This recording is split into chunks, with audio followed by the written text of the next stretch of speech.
Hi అండి, నమస్తే. Welcome back to Ganasri recipes. ఈరోజు మన రెసిపీలో దొండకాయ మెంతి కారం కూర అండి. ఇలా దొండకాయల పళ్ళంగా గుత్తుల్లా కట్ చేసి ఈ కర్రీ ప్రిపేర్ చేసుకోవచ్చు. చాలా బాగుంటుంది. ఒకసారి ఇలా ట్రై చేసి చూడండి. అలాగే ఫస్ట్ టైం నా ఛానల్ చూసినట్లయితే గణశ్రీ రెసిపీస్ ఛానల్ సబ్స్క్రైబ్ చేసుకోండి. పక్కనే ఉన్న బెల్ కూడా యాక్టివేట్ చేసుకోండి. ఇప్పుడైతే ఈ కూర ఎలా ప్రిపేర్ చేయాలో చూసేద్దాం రండి. ఈ కూర ప్రిపేర్ చేయడానికి ఒక పావు కేజీ దొండకాయలు తీసుకున్నానండి. ఇక్కడైతే ఇలా పెద్ద దొండకాయలు దొరికాయి. ఎలా ఉంటాయో టేస్ట్ చూద్దామని చెప్పి తీసుకున్నాను. బాగున్నాయి. లేత దొండకాయలు అనమాట. ఇలా గుత్తుల్లా కట్ చేసి వండుదామని చెప్పి ట్రై చేశాను. ఇలా కాకుండా మామూలుగా కూడా మనం ముక్కలుగా కూడా కట్ చేసేసి కూర చేసుకోవచ్చు. ఇలాగా 4 పక్షాలుగా కట్ చేసుకుని ఉంచుకోవాలన్నమాట. దొండకాయలు చూడండి ఎంత లేతగా ఉన్నాయో. వెంటనే మగ్గిపోతాయండి. ఎక్కువ టైం కూడా పట్టదు ఇది. అలాగే టేస్ట్ కూడా బాగున్నాయి.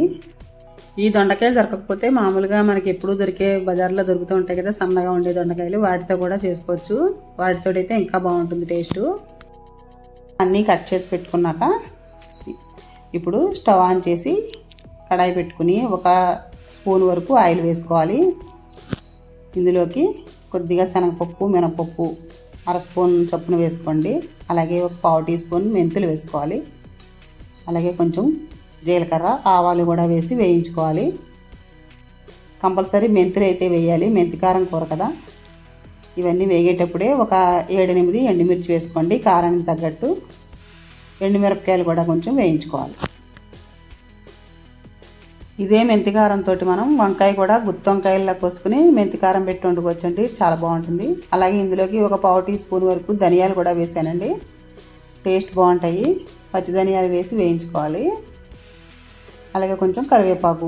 ఇవన్నీ వేగిన తర్వాత స్టవ్ ఆఫ్ చేసేసుకుని చల్లారనివ్వాలి. తర్వాత మనం పౌడర్ చేసుకోవచ్చు. ఇవన్నీ ఒక ప్లేట్లోకి తీసుకుని చల్లారనివ్వాలి. ఈ పోపు అంతా తీసేసిన తర్వాత ఇందులోకి అదే కడాయిలోకి 1 టీ స్పూన్నర ఆయిల్ వేసుకున్నాను. అలాగే కొంచెం ముందుగా ఇంగువ పొడి వేసుకోవాలి. ఆయిల్లోనే వేసేసుకోవాలి. ఆయిల్ అంతా ఇంగువ స్మెల్ పట్టేసి చాలా బాగుంటుంది కూర అయితే. ఇలా వేగిన తర్వాత ఇందులోకి దొండకాయలు వేసేసుకోవాలి.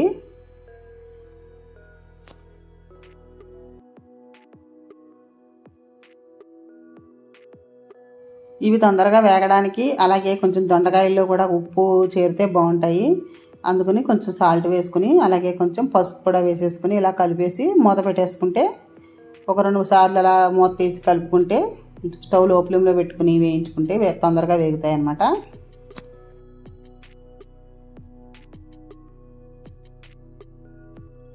దొండకాయలు వేగేలాగా మనం ఇలాగ మెంతి కారం ప్రిపేర్ చేసుకుందాము. మిక్సీ జార్ తీసేసుకుని ఇవి బాగా చల్లారిపోయాయి. ఈ పోపు అంతా ఇందులో వేసేసుకోవాలి. ఇప్పుడు ఈ కూరకి సరిపడినంత సాల్ట్ వేసుకుందాము. దొండకాయల్లో ముందు కొద్దిగానే వేసాము, ఇందులో చూసుకుని వేసుకోవాలి. అలాగే కొంచెం చింతపండు కూడా వేసుకోవాలి.